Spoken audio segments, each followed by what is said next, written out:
I proposed to my girlfriend and out of nowhere, she thought it was finally time to introduce me to her secret inner circle of friends, and now I'm already thinking about ditching this relationship. I, 32 male, just recently proposed to my girlfriend Sharon, 30 female, of 2 years, like a month and a half ago, and it feels like the second the ring got on her finger, her attitude and behavior took a total 180. The entire time we were dating, we seemed exceptionally compatible, and at least it seemed we shared common beliefs and morals. 7 weeks ago, I proposed and she said yes, and I felt like it was the happiest moment for the two of us. But not even a week later, it's like her attitude totally flipped. I thought I knew all her friends, but one day I came home and there were 6 women I've never seen before, and Sharon introduced me to them. I was curious as to why I was just now meeting them, when I already met Sharon's 2 best friends, Michelle and Octavia, both not present, over a year and a half ago. Sharon said she wanted to make sure we were a sure thing before I met her inner circle. I found this strange, not to mention it was a weeknight and they were quickly draining my wine rack of wine. Sharon still had her own place, but she stayed with me so often that she practically lives here. I still found it really rude when they left, leaving behind 4 empty bottles. I tried to discuss with Sharon about having uninvited guests on weeknights, but she brushed off my concerns very casually. It just felt like she didn't take me seriously at all. The following weeks she went out with the girls several times, and when she brought the girls to my place twice without notice, once with notice to appease me, her words, they all treated me like a butler, shaking their empty wine glasses at me for refills. After the 4th time, I made it clear that I will get a locked wine rack. Sharon just called me no fun after that. It gets worse. Sharon decided me and the girls got off on the wrong foot, and said we should have dinner together at a nice restaurant. Well, I went, and it was not great. The 6 kept prodding me about my life, my house, my career, but deflected every single question I asked.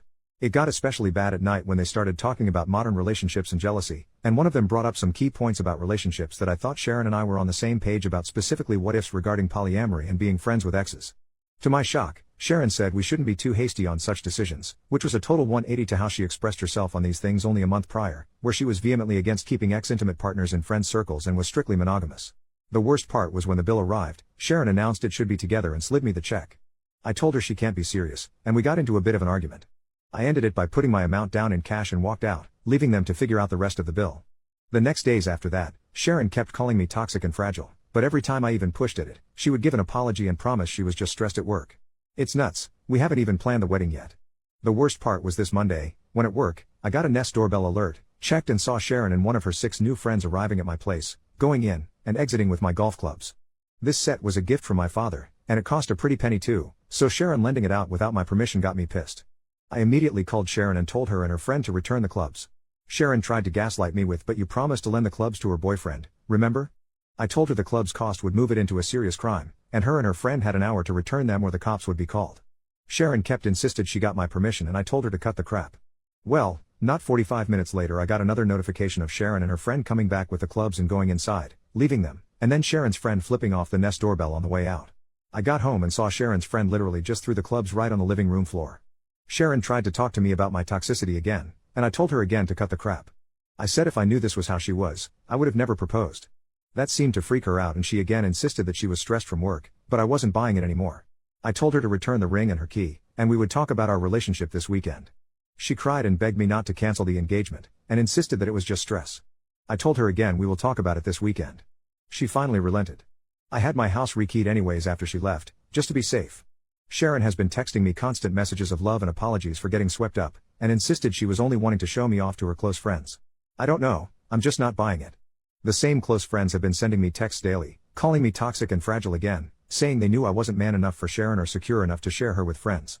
A few of my friends that knew Sharon the entire 2 years we were dating were surprised and can't believe she turned hide this quick, and that there must be something missing, or that I am leaving something out.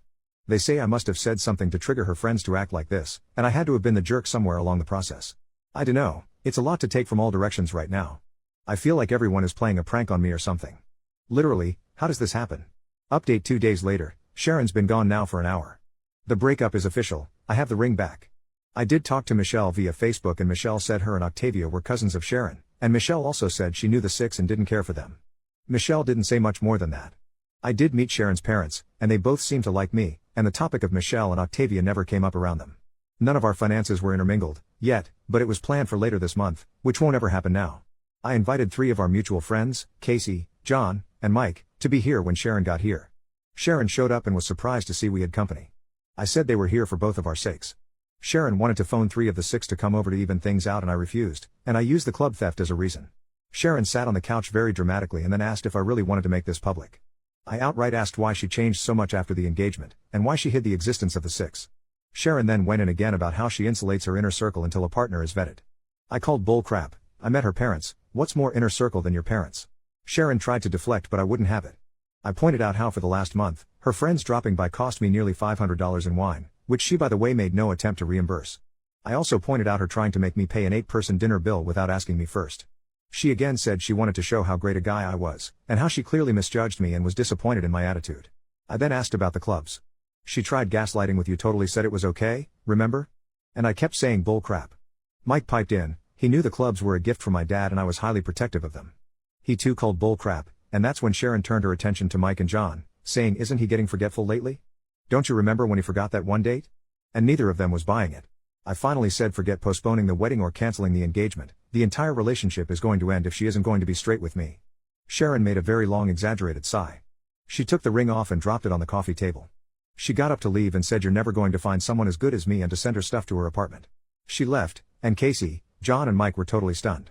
All I could say was believe me now? Then we just ordered some pizza. I am still shocked and confused by her attitude. I'm sure the heartbreak will come next, but right now, I'm just kind of numb. I still feel like this isn't real lol.